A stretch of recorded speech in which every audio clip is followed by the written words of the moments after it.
You can't go through any traumatic event and not be changed. It's going to happen, and it's how you respond to it.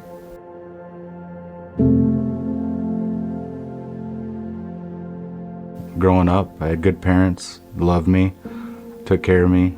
Grew up in the church, Christian home. Loved sports, loved hiking, fishing, everything a young man enjoys doing. After high school, I went to college for a little bit and did very well at drinking, hanging out with friends. My main focus was women and parties, not school at all. So after college didn't work out, I moved back home and I was living with my parents and decided I'd become a Marine. I did very well as a Marine. I was a platoon honorman.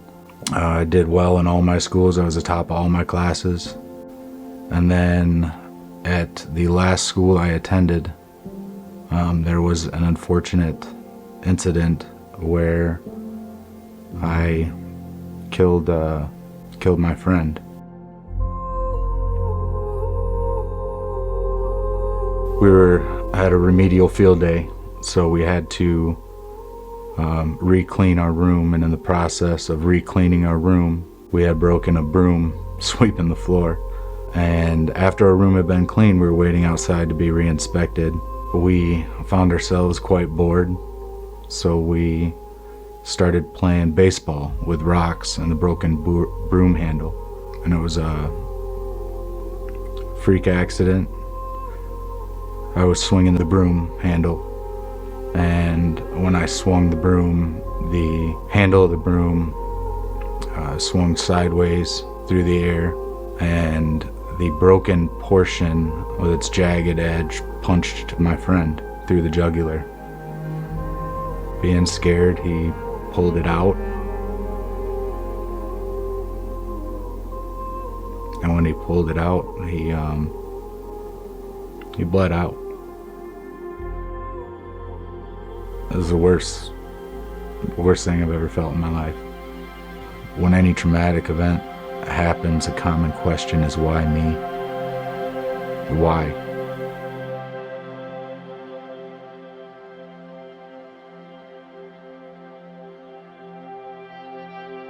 Eventually, I drank myself away from my family.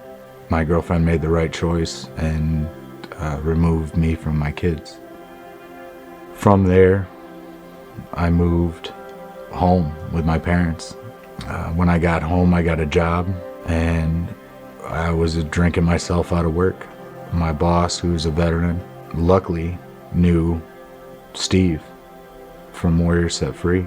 After I had not shown up to work for a week, he said, "Hey, come in and just meet with this guy.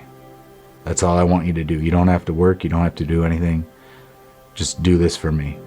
I went in and I met with Steve, and it was awesome. We had a great talk. I took him to my car because I always had my buddy, as I called him. The whiskey bottle would ride in the front seat in a cooler, and I took it out of my car and I gave it to him. I said, "I don't want to drink anymore." And it did not take long.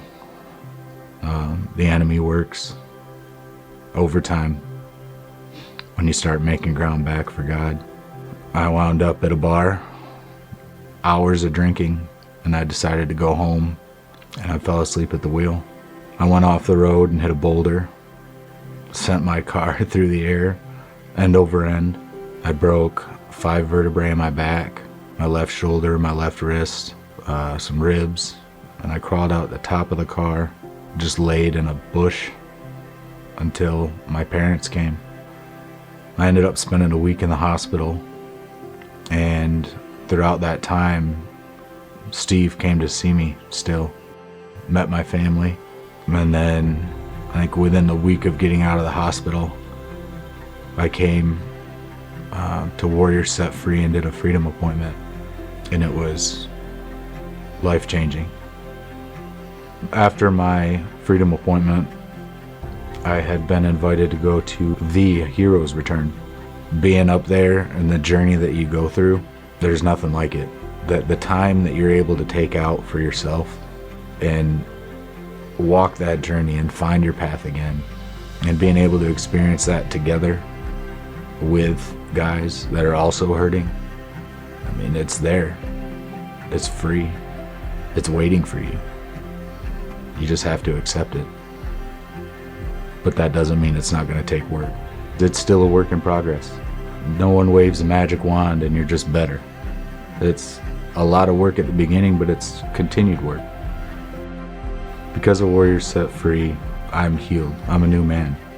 I'm a better man. I'm allowed to be around my kids. I'm happy. More than I've ever been. I'm in tune with the Word and growing. A gracious and growing believer in Jesus Christ. I got a lot more to learn. I got a lot more work to do, but I'm here and I'm ready to do it.